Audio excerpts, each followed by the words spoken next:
The Mercenaries signed who?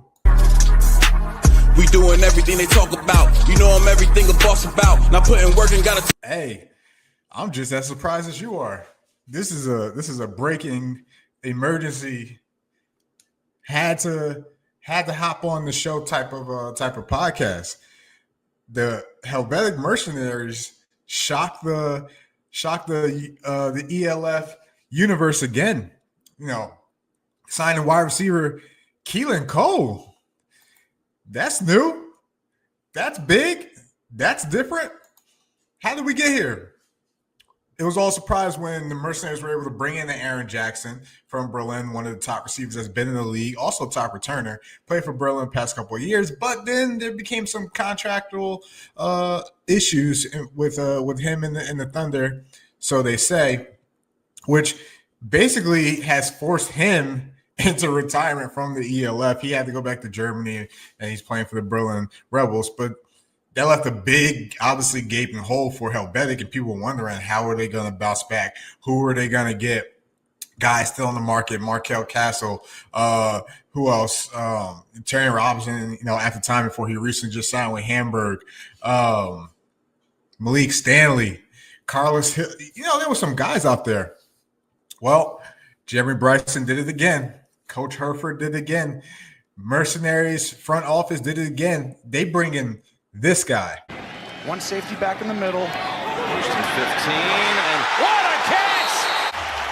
I got it, and now let me bring it away from you, and let's just calmly come. Wide receiver Keelan Cole.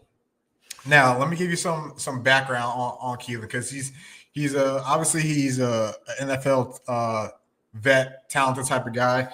Spent a couple years in the league. He's a little bit on the older end, on the older side, at 31. But in Europe, you could play forever. You could play forever in Europe. But 6 years in the NFL, plays for the Jags, the Jets, most recently the Raiders. 197 catches, 2,832 yards, 14 touchdowns. I said this in my Paris episode, which I'll drop a comment for. This continues to show that the ELF is getting more reputable, more serious in the eyes of those that can use this league to genuinely wanting to play or take their career to the next level. So we'll see. But Helvetic, they pull off another shocker. Listen, I'm not going to sit here and lie to you. I am surprised they got this type of guy.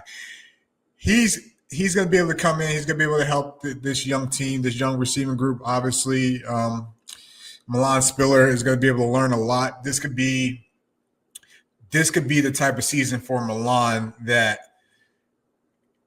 Louis Geyer had with Quentin Pounds in Cologne, that Louis Geyer had in his first year with Darnell Stewart Jr., where he was able to learn from those guys little techniques and stuff to help grow and build his repertoire in regards to his bag, so they say. And he's gonna learn from a good guy. I'm interested to see how this happens. Obviously, with Isaiah Weed, I know he's going to be happy if he hasn't already found out. I'm sure he has. But this is shocking. Had to jump on the pod. Had to break this down. What this means. Helvetic is the difference between Helvetic this year, and I guess you could say what Helvetic has proven over the couple of years, that they are in play for a lot of guys. Not necessarily, I didn't necessarily know if that was the case, even though they lost some quality homegrown guys, either it was due to retirement or going back to their home teams. Helvetic is finding a way to try to be competitive, and they're in the gauntlet of a conference, obviously with the Raiders, with Madrid, with Munich. So they're going to have to do whatever they can to be competitive. And, the homegrown talent is definitely going to play a big part. That's no surprise there. They were able to retain some guys and bring in some new guys, and, we'll see how this pans out. But Keelan Cole coming to Helvetic, happy to see how this plays out. Happy that he's, whatever relationship this came from, he's trusting it. And all I got to say is welcome to Switzerland, my friend. Welcome to Switzerland, my friend. Helvetic Mercenaries, breaking news, emergency podcast. Signed wide receiver Keelan Cole to be there to replace Aaron Jackson, who will be dearly missed as well. All right.